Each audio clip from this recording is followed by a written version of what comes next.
All right. Well, welcome, brethren, ladies, and friends, to Three Knocks at the Door at Natoma 64, a show dedicated to Natoma Lodge 64 in Folsom, California, and Masonic Education. It's important to note that the views expressed here are strictly the views of the hosts and guests and do not reflect the views of Natoma Lodge 64 or of the Grand Lodge of California. We'll keep our conversations very basic and will not discuss anything that will violate our obligations. If you have any ideas or topics that can be covered by the show, email us at 3katd64@gmail.com. My name is Jeff Joe, and I am currently the junior warden at Natoma 64, and we will go to Worshipful Noel Lucas. Hey, all, Worshipful Noel Lucas. Here up till December 6th, 2025, and current master. Then I'll be stepping down, and we'll let, elections take place and see how that all goes and turns out, right? So thank you all for joining us once again. Looking forward to another discussion going into, one of our mentors and one of the pillars of our lodge, and who's basically inspired many of us throughout our time in Masonry. And so it's with great privilege, great honor that I welcome Worshipful Joe Freidson to our chat. Worshipful Freidson, you want to do a little introduction? Oh, well, let's see. I'm Joe Freidson. I've been a past master of this lodge twice. So what else? I've been an officer's coach and candidates coach and mentored just a few of you. I think you. Hopefully for the better. We can fill in a couple spots. You know, you're past hall board president umpteen times over, current property manager of the lodge, previous Hiram Award recipient. Mentored many number of Masons at our lodge. Well, not just our lodge, but helped others at other lodges as well. You know, you've been there, I know, for Oak Plains as well as some of the other lodges up in the area as well. I think I'm becoming the mascot of the lodge. Well, just because I hang around a lot. We love it, and we all respect everything that you had to teach us, show us, and continue to bring forward to further lighten Masonry. Always plenty to learn from you. It's always something new. So thank you. So Worshipful, can you tell us a little bit about how you got started in Masonry? Let's see. Well, actually, it's because of my father. He had joined, which is my home lodge, Loyalty Lodge 529 in Los Angeles. I think that was 1955. About a year later, I joined Demolay and was in there for a couple of years. But I didn't really get involved in Masonry until 1967. I was in school at the time, and I just wanted to spend more time with my dad. And at some point in our conversation, I said, I think I'd like to be a Mason. And probably within 30 seconds, he had an application ready for me. He was very old school. He would not tell me to join. He was the to be one, ask one, and he was just waiting for me to ask. So I joined Loyalty Lodge, and as it happened,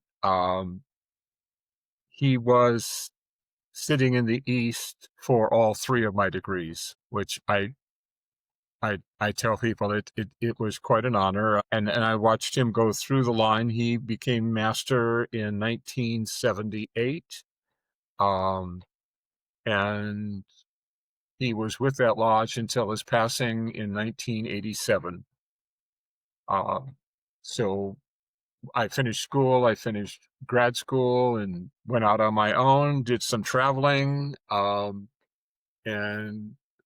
actually came from Los Angeles, went out to Chicago, where I met the love of my life, who you guys know, and we've been together 37 years since that time.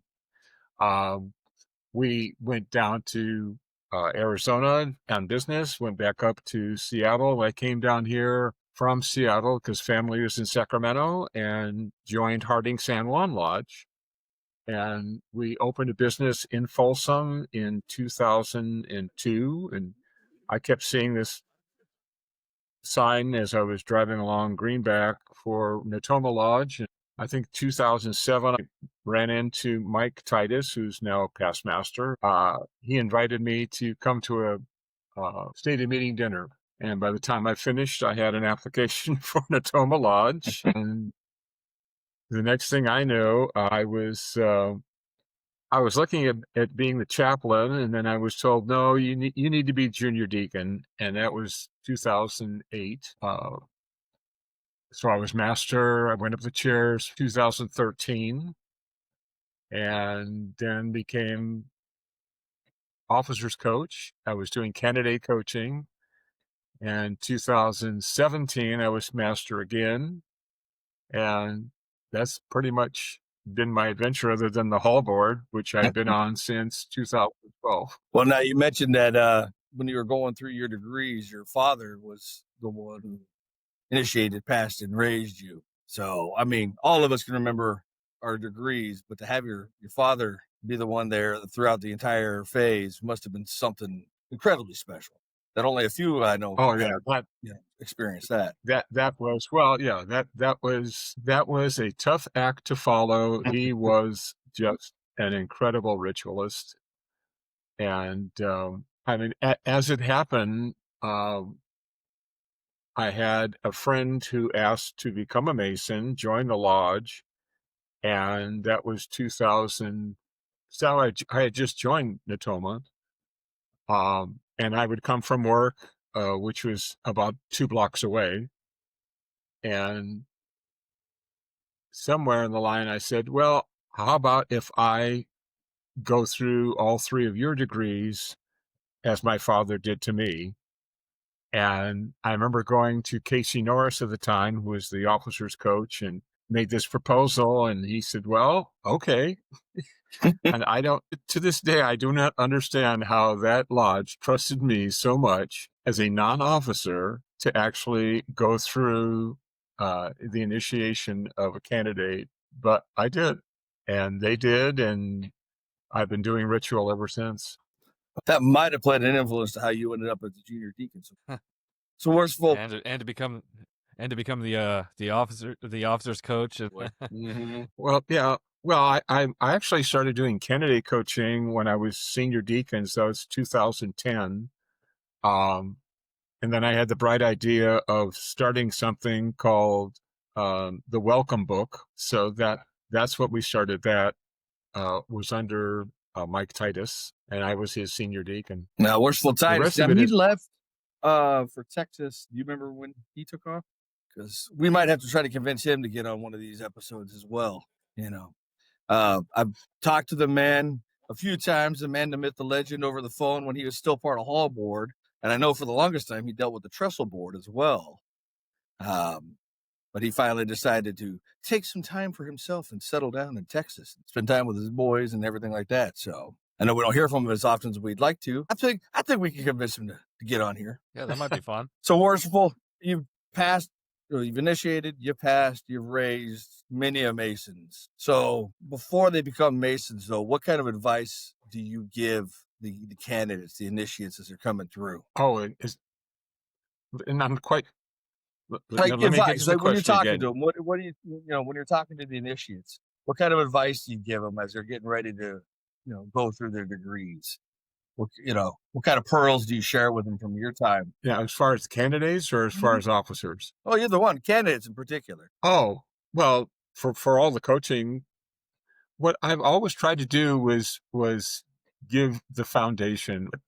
What it is that I find so profound about Masonry is aside from the ritual, is the history. It's the belonging to something that has been going on now for 300 plus years. So, and for me to because I look at the ritual, I've always asked, if you don't understand what the words are, please ask, because I certainly will tell you. That to me is the foundation as far as why are you here? For me, when I first came into Masonry, it was because of my father. But what drew me to Natoma Lodge was just a sense of belonging to a true family. I've said this before, and I would say it again. The first time that I came into that lodge for the stated meeting, I pretty much just fell in love, uh, just with the lodge and its history, and I've tried to share that one way or the other ever since. Uh, so for me, what I try to promote is never stop questioning, never stop having curiosity. Uh, there's so much in the ritual, there's so much in the history just to be to belong, but it's more than just being a Mason. It's being a member of the lodge. It's being a member of the family. It's participation. And that to me is where the ultimate growth occurs is, yeah, we can do ritual. We can initiate, pass, and raise all sorts of guys. But the real joy and celebration comes in what are you giving back? What are you, without you, the lodge doesn't grow. And that to me is my emphasis for the officers. Is that for the candidates, it's, everything we do, to me is just like belonging. Um, just seeing you guys grow in administration and grow in your participation has been a real joy. So that's, part of it it's that. The other part of it is that you keep me on my toes. There's always that question, go ask, what do they call me? Josephus. Josephus. Yep. So somehow I've become if you have a question, go ask Joe. He'll let you know what it is. Well, I think that was one of my fondest memories as I was going through my degrees, you being my candidate coach, going through it with Larry, having to kind of redirect us a few times to focus and, get through the degree before we asked every question that was in the book. We tried, and we definitely did try. But it drove us. It drove us to continue to learn, which we've taken on, I think, well past, obviously our time as candidates, and which we try to instill in the newer, younger candidates that are coming on as well. So it's something we definitely try to share. So with that, though, Worshipful, when you're, going back to your time in the East, you did it twice. So your first time in the East, what's one of your fondest memories of your first go around in the East? I'm sorry, that one of my memories as far as the win? The first time you ascended to the chair of Master of the Lodge. What's one of your fondest memories? Oh, the boy. First time, not the second one. Well, I mean, it was the first time me sitting. I guess the whole thing came back, and I remember saying this somewhere. I think along my 50th anniversary as a Master Mason, of always wanting to emulate my father, of how he looked at ritual and the poetry of it, and how important it was for him, and so I sort of took up on that basis of being a teacher, being an instructor, being someone who's taking an individual um, and presenting the ritual in such a way is that it would make an impression, that it's not just the verbiage, it's the tone, it's the feeling. And as I've always tried to encourage the officers, if you don't believe and feel what you are saying is real and it's worthy, and that you're presenting it in a way that informs and encourages and inspires, that's to me one of the more selfish things you can do, because the payoff is then it inspires me. So every day I tell people I study ritual, I study history, I read. Um, I think it's the passion. As in, if we can get the passion across to the candidates, if we can get the passion across to the members, that's really what drives the lodge forward. It's not just the verbs. and the talking and the administration. It's passion. It's having a feeling that everything we do is worth it. I truly believe that Masonry does make men better. It makes us think. More important, it makes us feel. And so I try to get you guys to get out of your heads and into your hearts. Well, if we sometimes for some of us, it's easier. That's easier said than done. If I can get you there and speak up, everything will be fine. Well, I think that's But one of the big differentiators, right? Is we're not memorizing just to memorize. We actually, try very hard to understand the ritual and bring with it that meaning to it. And I see it in, the masters who were before me. I see it through the line coming up.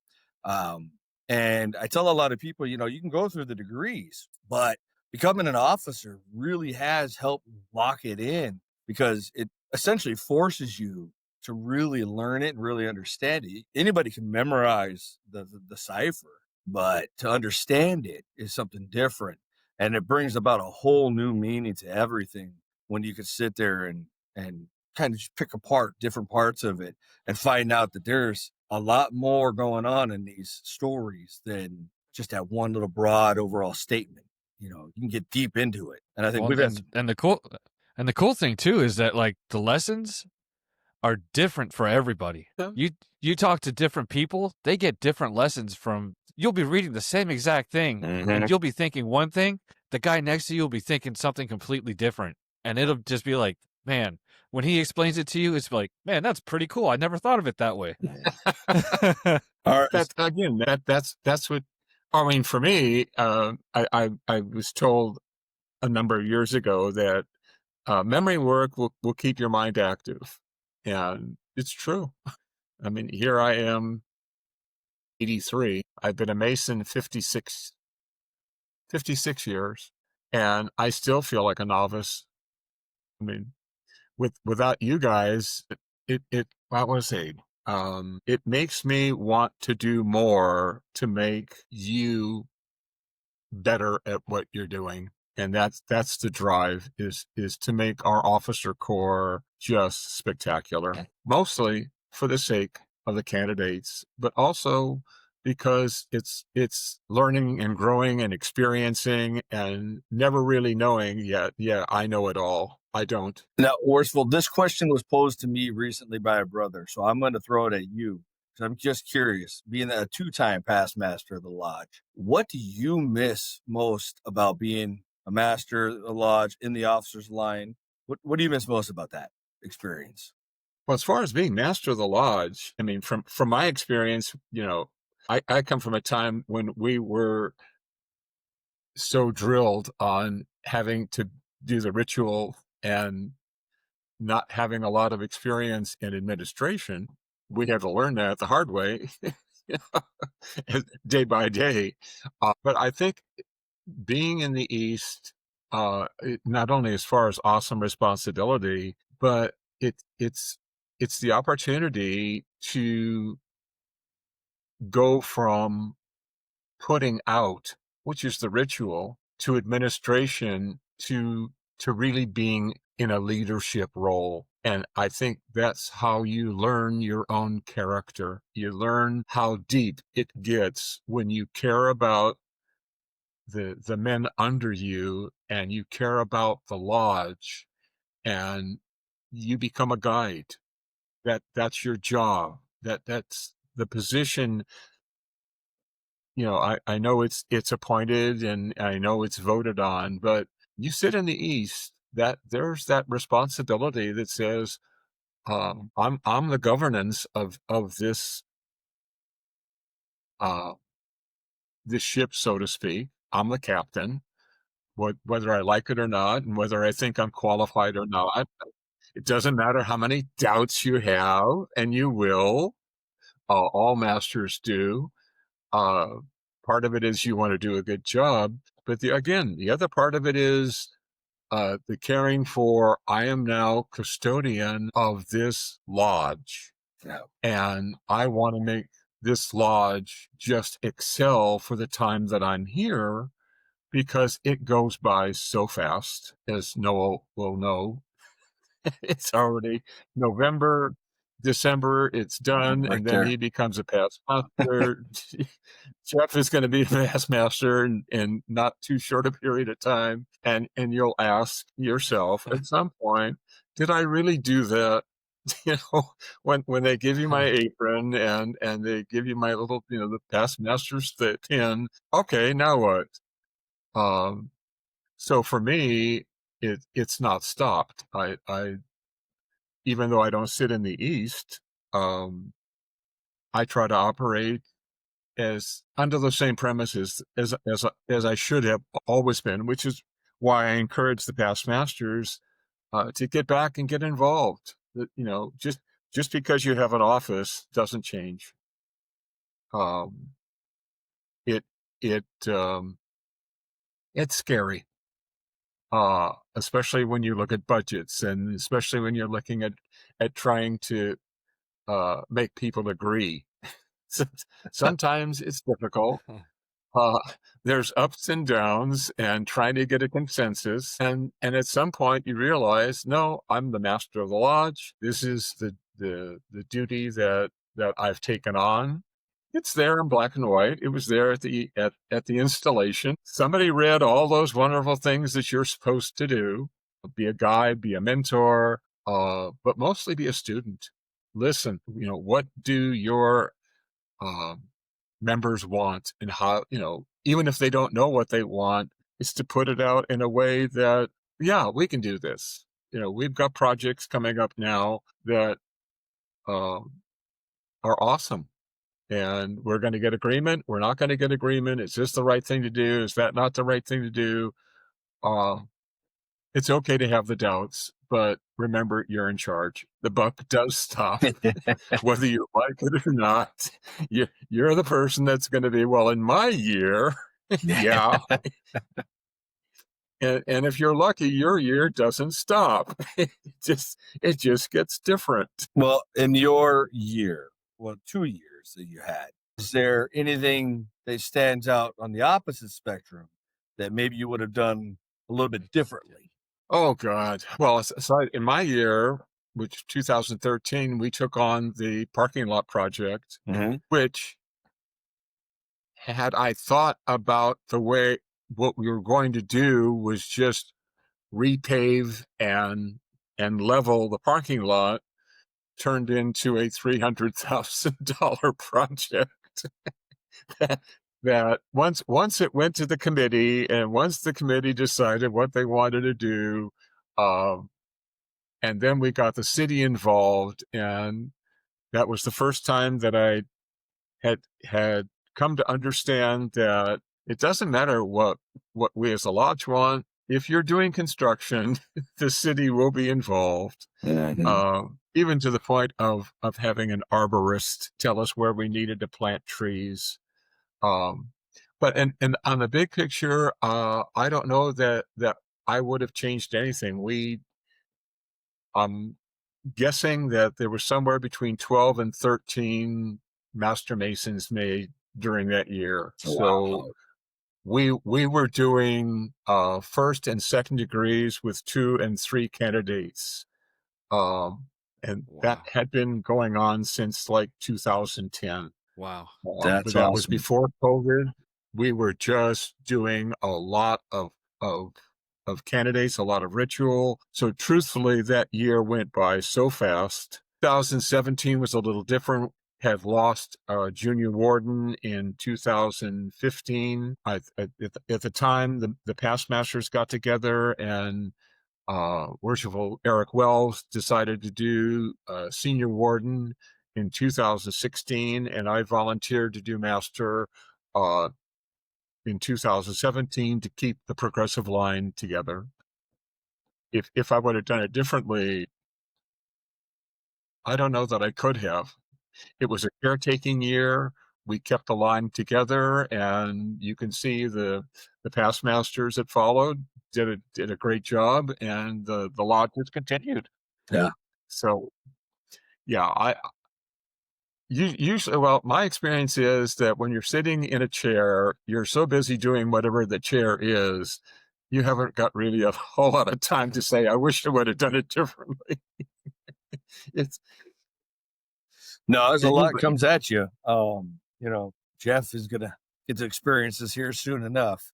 But the good news is we do have past masters such as yourself and Worshipful Wells and others that help out and provide guidance and advice throughout the time. So we're fortunate from that aspect that we do have a good, rich history. I do wish that some of them weren't just pictures on the wall, maybe showed up a little bit more, little call out here. But I know that the ones that do show up try to. We got a lot of other masters, past masters that are doing things without in the community as well that unfortunately carry over, cut into our time at the lodge. But it's awesome just to see the influence, check in with them here and there, and kind of catch up, see what they're up to.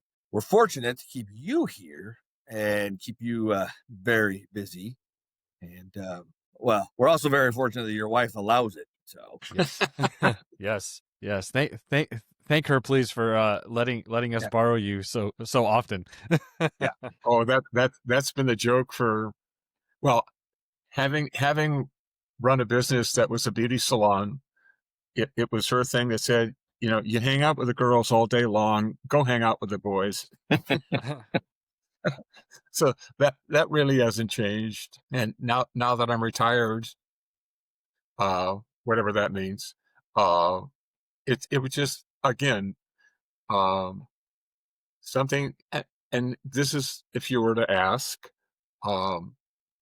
it's one of the duties, I think, for you as officers is to drag us old past masters back into the lodge because they're needed. They have experience, they have wisdom, but mostly it's for their own good. It keeps them engaged with you who are coming up and the lodge itself. And I think that's the true essence of membership is become involved. Do something, be in a committee, do a past masters night, whatever it takes to keep them involved. And then they don't forget the obligations that they took. It's like, no, you're still wanted, because the line again happens so fast. It's 1 year and you're out. And no, I don't get it. it's it's 1 year and thank you very much. You're needed here.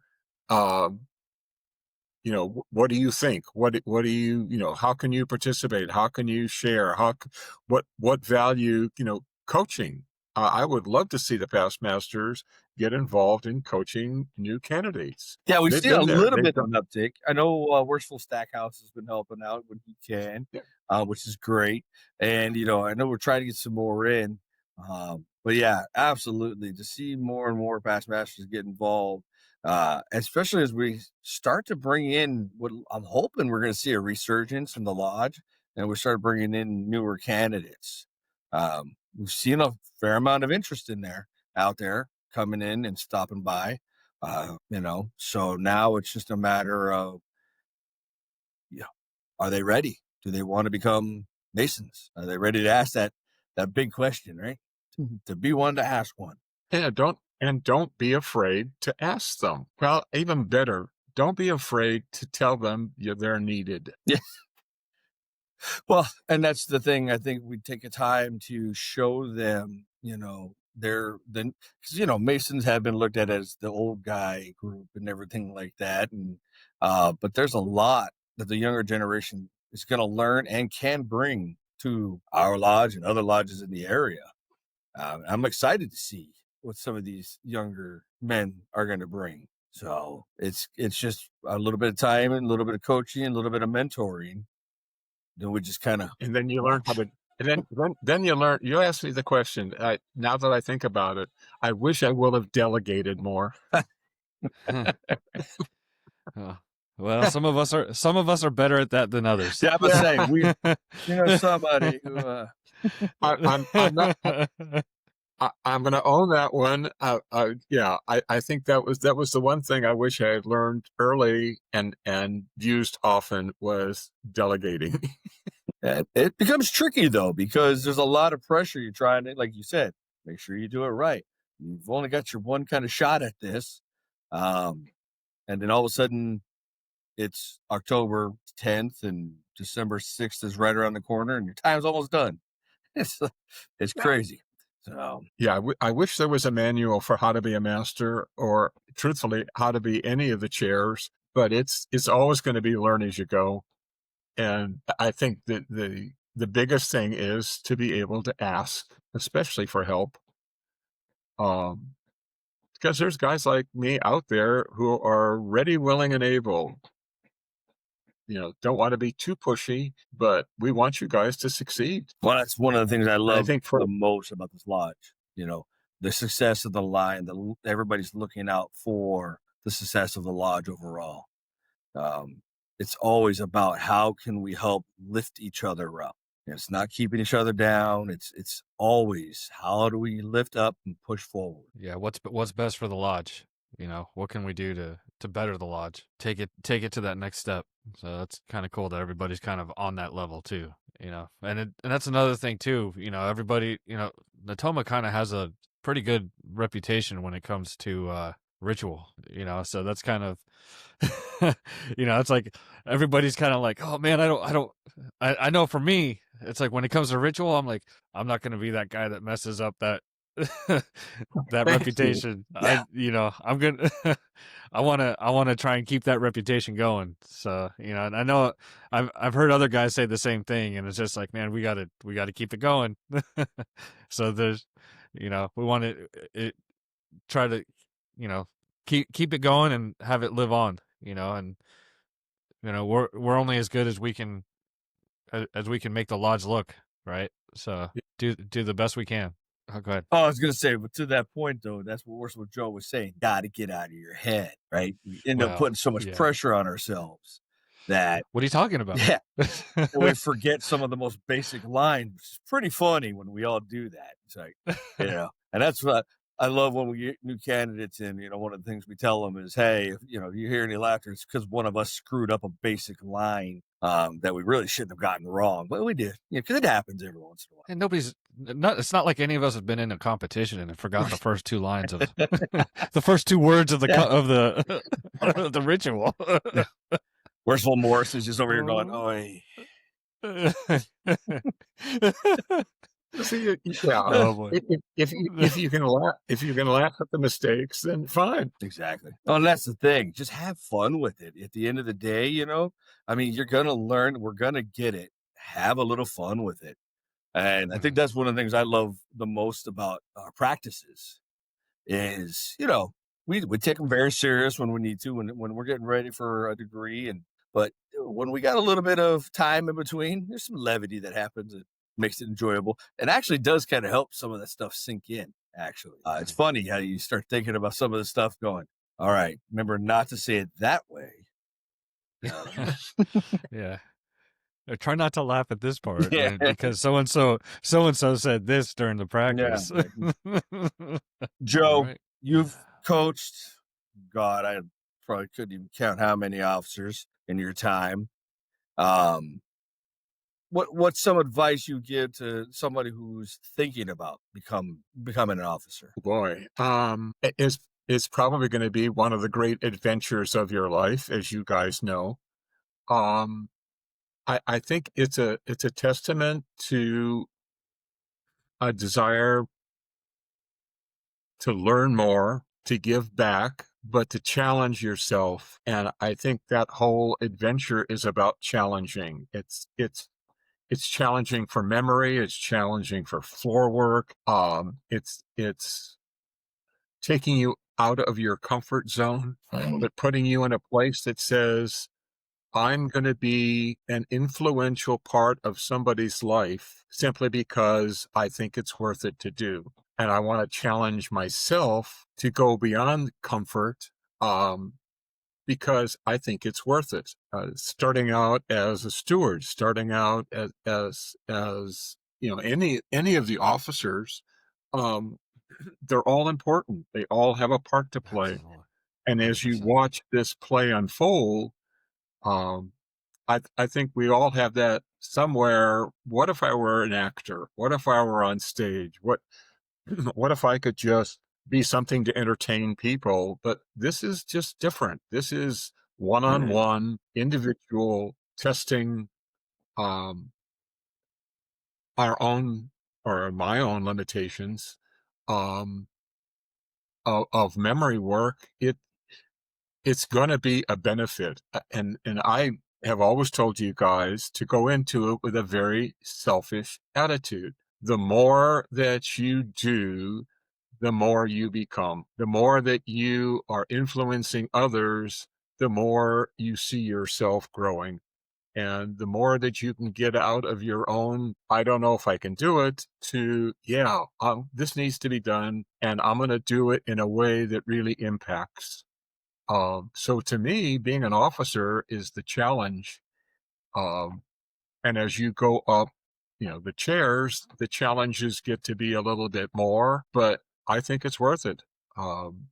Because you're sharing what you did, what you learned, where you came from, and it's a direct influence that actors don't have. We're up close and personal, and the more we're involved in the candidates, you know, journey, uh, the more that reflects on our own. I think, as a teacher, if every time I'm asked a question, I have to reevaluate where's that answer coming from? What's my experience? So I always challenge. Please ask. I'm hungry to be challenged because I want to learn more. And then as an officer, it's, what are these new candidates? What are their questions? What are their concerns? What are their limitations? And as I'm helping them, I'm helping me. And I think that's the true benefit of being an officer. Uh, it's it should be a joy. It should be a celebration. It shouldn't be a burden. It should be a challenge, because in the end, it's going to be beneficial. And if we take that attitude of, yeah, I'm not only doing this for me, I'm doing it for the lodge, but I'm doing it for the candidates. Everybody wins, and that's for me what I hope to have taught you guys. Well, so far so good. I think we've message I received would say loud and so. clear. 100%. Yeah. Well, I mean, and that's one of the things, when you see these junior officers coming in, um, it's funny because I see their frustration when they mess up on some of the, what we consider basic floor work or basic lines. And it's just a simple reminder of, guys, like what you're doing now, I did 5 years ago, 6 years ago, made those exact same mistakes, had to have the exact same explanation explained to me. Like, this is just how we all started. So don't even worry about it. Just keep on coming and keep on digging in. And I've been trying to encourage others who might not fully be sure if they want to be officers or not, just to show up to the practice, get involved there. Um, you still learn something just by sitting in and watching. And then I hope to have a good time. Well, another thing to me that's kind of cool is like, the stuff that you're learning and that you're doing and you're doing for the candidate. If you think about it, it's the same thing that like George Washington did. Mhm. It's kind of cool to think that like, man, you know what? It's kind of cool that our first president did the same thing, Yeah. and it's like that's the historical aspect. It's just like, man, and to think that you're kind of continuing on that tradition. Yeah.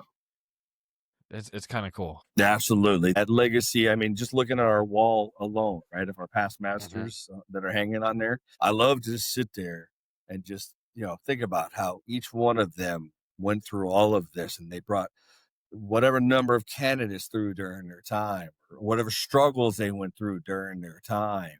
Because right now they're a picture hanging on the wall. So there's not a lot that really explains who they are. But that's why, one of the reasons why Brother Joe or Jeff Joe and I decided to start this podcast was hopefully trying to capture some of that.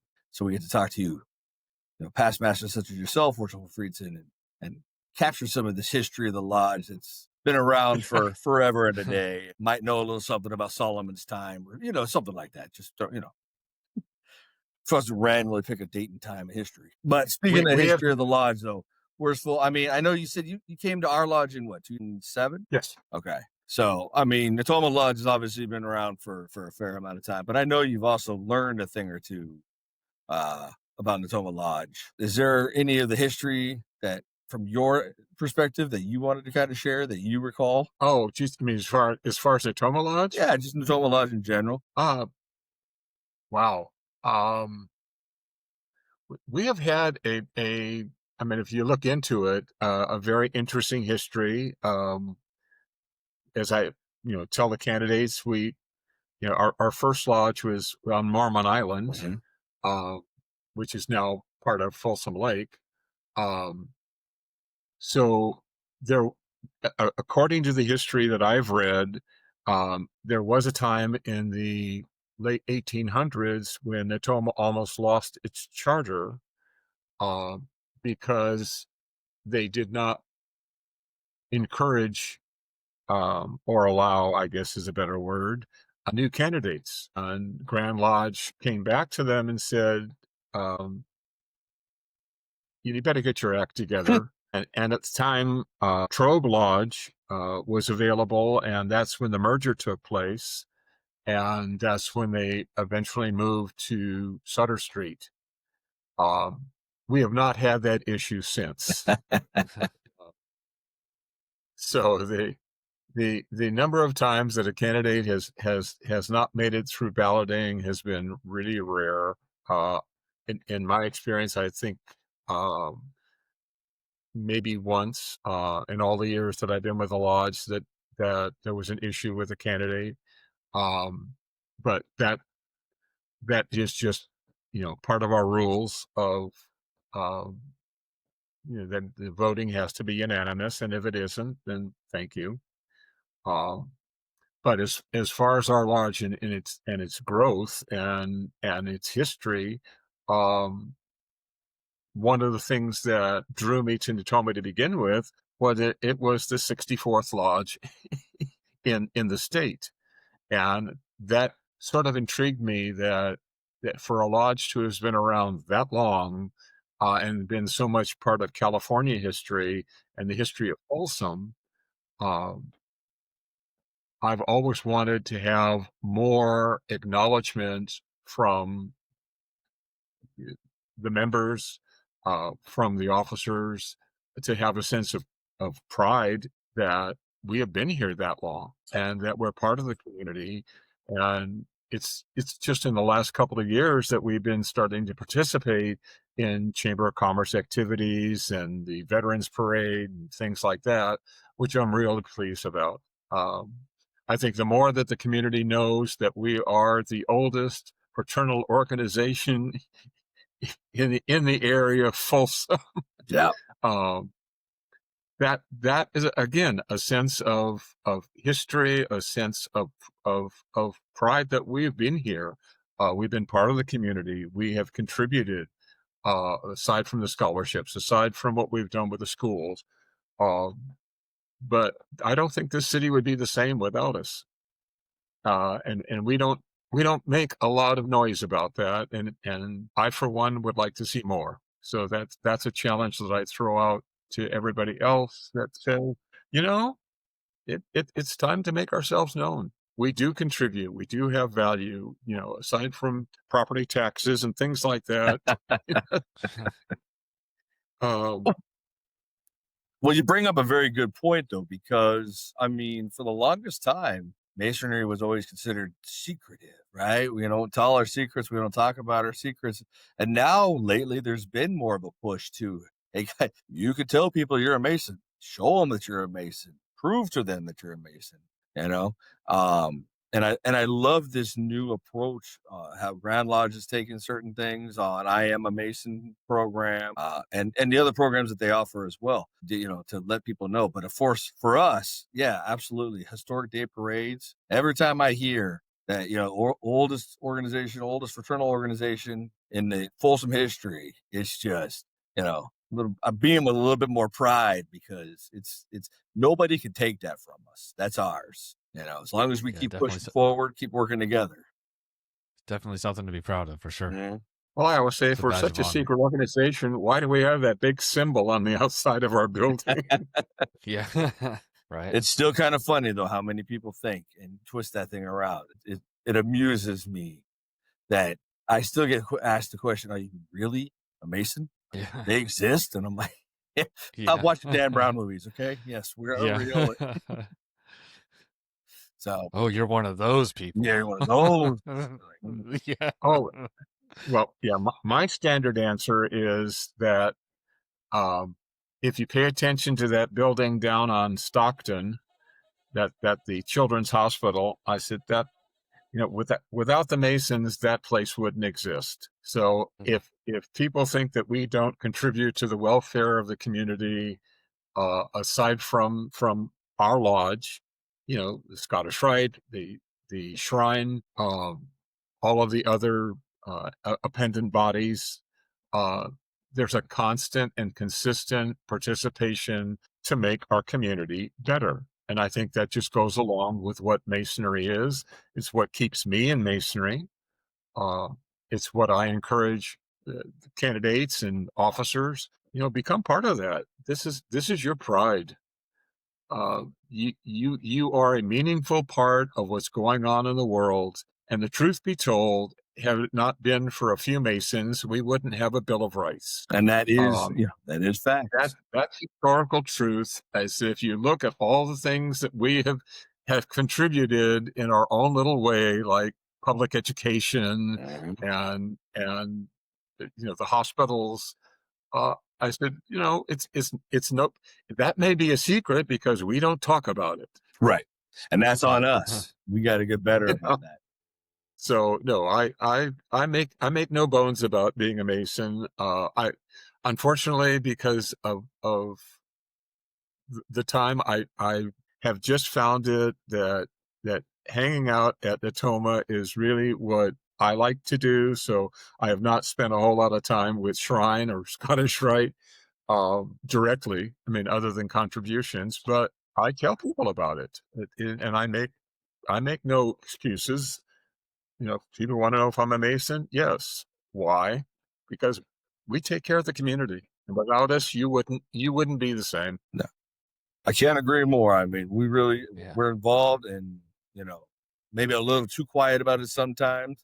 I think we're getting better about being out there and acknowledging it and telling people, but it's definitely something that could be worked on throughout the next few years.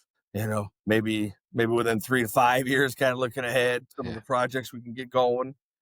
Do you foresee anything that, as a lodge, just a Natoma Lodge itself, for the future? What are you looking forward to? What do you see coming up? Well, I'm hoping that we really get to the point of getting candidates and members involved. And I said, the more communication that we do, the more pride we have. It's sort of like coming out of a shell. Mm-hmm. There's nothing wrong with being a Mason. There's nothing wrong with wanting to be helpful and wanting to contribute and joining a fraternity. I think there should be pride. I think there should be as much pride as we can possibly have, and to instill that into members. This Natoma Lodge is the place to be. This is family. This is community. This is individual. This is growth. And if I'm any example, it doesn't stop. You don't give up after 2 or 3 or 4 years, or after being a master, or after doing anything. Of all the things that I wanted to do was just show up and what can I do to make things better? How can I advise? How can I participate? How can I, but I said, just by showing up, after a while, I sort of get the ideas, why is this guy here? he's he shows up for everything. What's his problem? And it Like, isn't. It keeps me young. That's what I want to tell a lot of you guys who are coming up. 50 years goes by so fast, and I I hope to last another.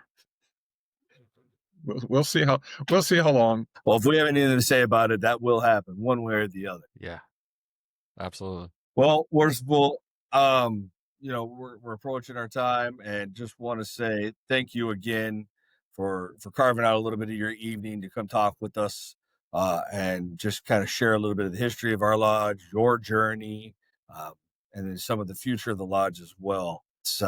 I want to personally thank you for being a direct mentor ever since Larry and I set foot in that lodge and came in and started asking you about 1,000,001+ questions. And your guidance throughout, our time has just been, I can't even put it into words how helpful it's been to get us to where we're at, and really, really do appreciate everything you've done for myself, for the lodge, for the community, for everybody that knows you and is around you. So thank you so much for your time. And Worshipful, yeah, thank you for your guidance on everything. I mean, I came in, I'm still fairly new to the lodge, but all your guidance on everything, as an officer's coach for me, I mean, oh my gosh, you've taught me so much. I mean, I'm constantly learning something new from you. So, and I can't wait to see what you got to teach me next. I mean, it's always something new. Yeah. So thank you so much for everything. Oh, and thank you for coming on the show here with us. Oh, no problem. My pleasure. I hope to contribute as long as I can. Yeah, absolutely. Awesome. Well, we know everybody's going to keep you involved as long as you'll let them. So, well, really, as long as Alicia will let us, so that's kind of the key. Well, Worshipful, again, thank you for your time. And brothers, sisters, friends, family, just want to thank you for your time as well, listening in. I just want to kick over a few events that we've got coming up. So October 18th, we are doing a little bit of a dual work with the Rainbow Girls again. It's an event over at the Stephen Miklos Aquatic Center, and it's a Swimming with the Pumpkins. It's an event they hold every year. It's good fun for the family, for the kids. They get to come around, they can dress up, run around in the different booths, actually go swimming literally with the pumpkins. They throw in dozens of these pumpkins into the pool, and kids get to swim with them. You get to pick one out, take one home. It's a very fun event that like I said, we'll be working with the Rainbow Girls on a little bit of membership, activity for them, fun games played over there. Then October 23rd, 7 p.m. at the lodge, we're going to have a degree for Mr. Ralph Elder. It's his initiation into the fraternity. Now, this is always a very special night for everybody, but obviously for the candidate himself. But if you'd like to join us, like I said, 7 p.m. at the lodge, please come. And then, of course, we have on November 6th, our stated dinner and stated meeting, which is going to be a big one because it is elections night. So that's going to be a fun, interesting night. And then I know we also got a lot of other things to discuss business-wise. So we've got a lot going on. And then unfortunately, on a little bit of a more somber note, on November 8th at 11 a.m. at the lodge, we will be holding a memorial service for Worshipful Harv Holcomb, who is, although not a past master of our lodge, he affiliated with our lodge a few years back and has been a member since, very contributing member of it, always giving out advice, always there to talk to others. So I've been working with his wife to put this together along with a couple of the other brothers, and we'll have a memorial service held for him November 11th at the lodge. So if you'd like to come. November 8th. Oh, thank you. November 8th at 11 a.m. Thank you. November 8th at 11 a.m. But if you have any questions, feel free to reach out to myself, Brother Jeff Joe. We can get you the details as we go forward. Obviously, that'll all be put out in the email as well in the trestle board. But again, just want to thank everybody for your time. Looking forward to seeing everybody here soon. Hopefully see many of you on the 18th at the Aquatic Center. That'd be great. All right. Well, that concludes our show. All right. Well, thank you, everyone. We hope you enjoyed it as much as we have. So we'll pardon upon the square, my brothers. And until next time, stay safe, and be healthy. We hope to see you guys hopefully soon at the lodge or hear from you. Take care, and we'll see you soon. Thank you so much. Take care, everybody.